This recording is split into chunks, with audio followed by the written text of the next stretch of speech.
जालन्यात दरेगाव खून प्रकरणात विक्की मांडोळेसह 4 जणांविरुद्ध तालुका पोलीस ठाण्यात गुन्हा दाखल। कैलास दत्तू पवार यांच्या निर्घुण खून प्रकरणानंतर संतप्त जमावानं संशयित आरोपीचे घर जाळले। अनैतिक संबंधाच्या संशयातून हत्या, एका आरोपीला पोलिसांनी घेतले ताब्यात। आज दिनांक 20 रोजी सोमवारी दुपारी 3 वाजता मिळालेल्या माहितीनुसार जालन्यात 2 दिवसांपासून बेपत्ता असलेल्या व्यक्तीचा खून झाल्याची धक्कादायक घटना उघडकीस आली आहे। अनैतिक संबंधाच्या संशयातून ही हत्या झाल्याचा प्राथमिक अंदाज असून संतप्त जमावानं संशयित आरोपीचं घर जाळल्यानं शहरात तणाव निर्माण झालाय। कैलास दत्तू पवार यांच्या निर्घुण खून प्रकरणानंतर परिसरात तणावपूर्ण वातावरण निर्माण झाले असून संतप्त जमावानं संशयित आरोपीचं घर जाळल्याची धक्कादायक घटना समोर आली आहे। या घटनेमुळे परिसरात भीतीचं वातावरण पसरले असून पोलिसांनी तात्काळ बंदोबस्त वाढवलाय। मिळालेल्या माहितीनुसार गेल्या 2 दिवसांपासून बेपत्ता असलेल्या एका व्यक्तीचा मृतदेह आढळून आला। प्राथमिक तपासात धारदार शस्त्रानं वार करून खून केल्याचं स्पष्ट झाले। या प्रकरणात पोलिसांनी संशयित आरोपीला ताब्यात घेतले असून त्याच्या विरुद्ध गुन्हा दाखल करण्यात आला आहे। दरम्यान या घटनेची माहिती परिसरात पसरताच संतप्त जमावानं संशयित आरोपीच्या सातविहीर परिसरातील घरावर हल्ला चढवत घराला आग लावली।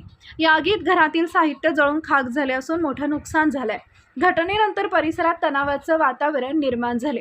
घटनेची माहिती मिळताच पोलिसांनी घटनास्थळी धाव घेत परिस्थिती नियंत्रणात आणली।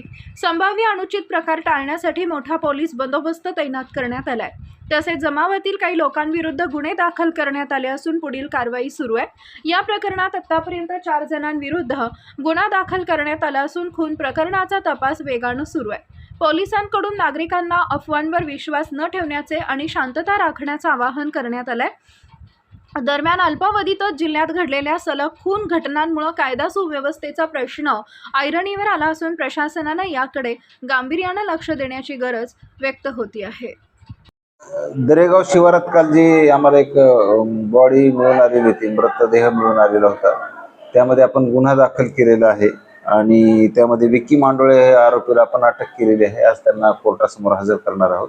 अजून इन्व्हेस्टिगेशनच्या दरम्यान काही नावं निष्पन्न होण्याची शक्यता त्यामध्ये आहे, त्या दृष्टीने आपण प्रयत्न करत आहोत। कारण हा गुन्हा एका व्यक्तीने केलेला नसावा असा आमचा पहिल्यापासून संशय होता। अजून काही नावं निष्पन्न होत आहेत त्यामध्ये, त्या आरोपींना आम्ही अटक करण्याकरता प्रयत्न करत आहोत।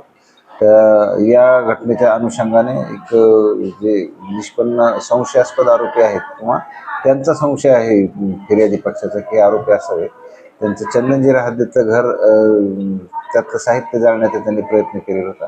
त्यावरून एक स्वतंत्र गुन्हा त्यामध्ये दाखल आहे आणि चौकशीच्या दरम्यान आपण त्यातल्या एका संशयिताला ताब्यात घेतलेला आहे, त्यांच्याकडे विचारपूस करत आहोत। अद्यापर्यंत त्यांना अटक केलेली नाही आपण, परंतु त्यांच्याकडनं माहिती घेत आहोत आपण आणि अजून काही आरोपी निष्पन्न होत आहेत यामध्ये, त्यांच्या अटकेकरता प्रयत्न करत आहोत।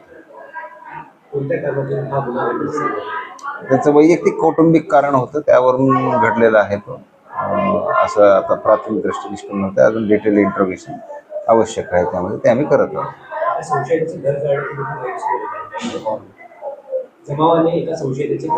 हो, ते घरातलं साहित्य आणि घर जाळण्याचा प्रयत्न केलेला आहे। त्यामध्ये स्वतंत्र गुन्हा चंदनजिरा पोलीस स्टेशनच्या हद्दीत दाखल झालेला आहे। कोण ज्याचं ते संशयित आहे असं त्यांचं म्हणणं आहे की त्यांनी पण सहभाग असावा। त्यांचा सहभाग कितपत आहे याबद्दल अजून काही निष्पन्न झालेलं नाहीये, खात्री नाहीये, परंतु फिर्यादी पक्षाला असं वाटत होतं की त्यांचा सहभाग आहे, म्हणून त्यांनी मग त्याच्या घरातलं साहित्य आणि घर जाळायचा प्रयत्न केलेला आहे। तो एक स्वतंत्र गुन्हा आपण दाखल केलेला आहे।